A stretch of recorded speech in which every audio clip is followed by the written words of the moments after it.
Buck Ewing played baseball, old school, 1880 through 1897. Here's a picture of him. Why am I covering Buck Ewing on my YouTube channel? 303 career batting average. Ken Arzone here in Vista, California. I'm looking at Tuesday, July the 29th, 2025. Buck Ewing made the Baseball Hall of Fame. He was a catcher. During that era that he played in, 1880s and 90s, he was one of the better players. He could hit, he could throw, he could run. Stole 53 bases one year as a catcher. And he played many positions, very versatile. So let's look at his career. How did he make the Baseball Hall of Fame? 1880, 20 years old. And he played 18 years. Now that's rare. Why? During that time, a lot of players only played about 10 or 11, 12. They weren't making enough money. Contracts for $2,000, $3,000, $4,000 a year to play baseball.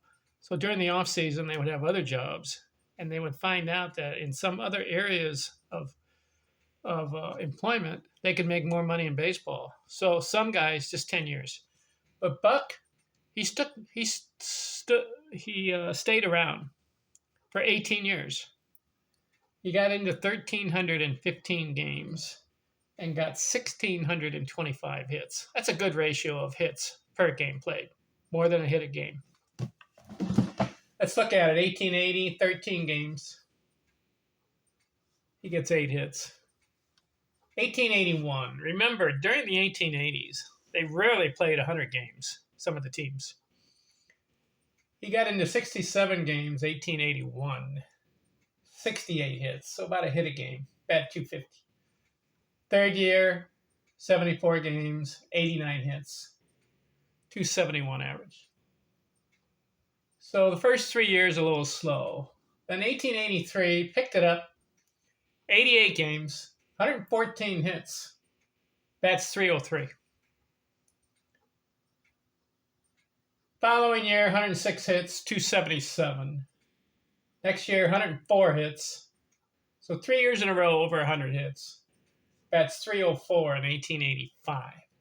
He's not a slugger. Only 71 career homers. He scored 100 runs once.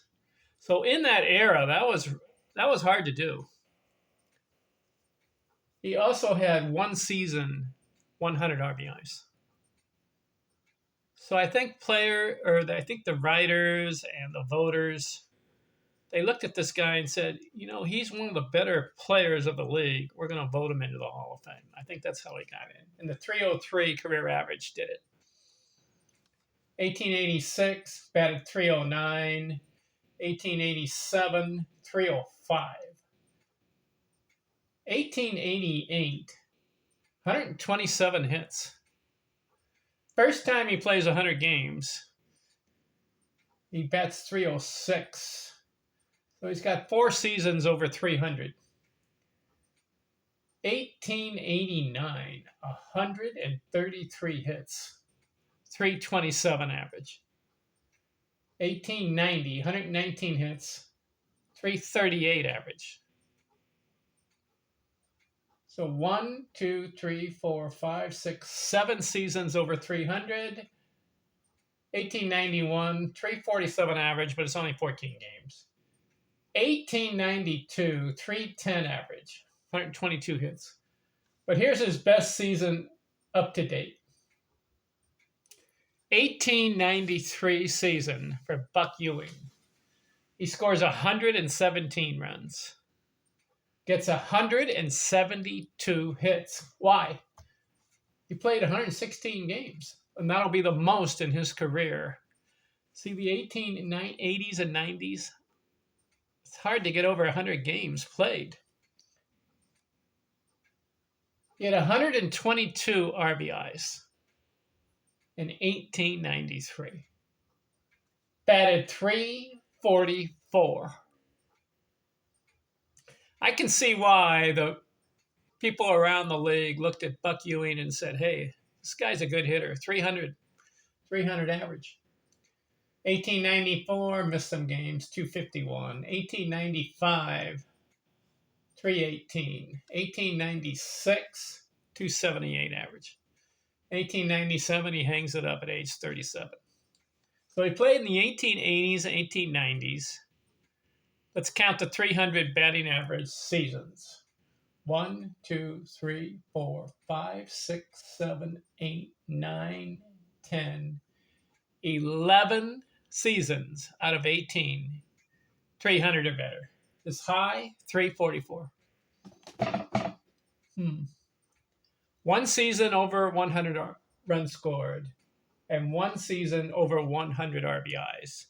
172 hits was his most. Is he worthy of the Baseball Hall of Fame? In today's age, I don't think so. But back in the 1880s and 90s, he was lucky. Why? Because he was one of the better players playing during that era. And people looked at him and said, hey, 11 seasons, 300 or better. Career batting average, 303. Let's vote him in. That's how we got in.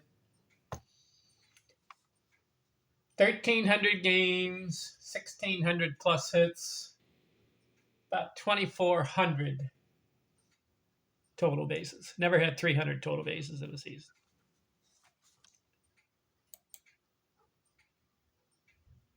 That's Buck Ewing. What do you think? All right, who's next? I have covered, I've got a list here, 142 baseball players, 300 or better career batting average. I have 2,000 videos on baseball. But lately, focusing 300 or better career. Who's next? How about this guy? 14 years.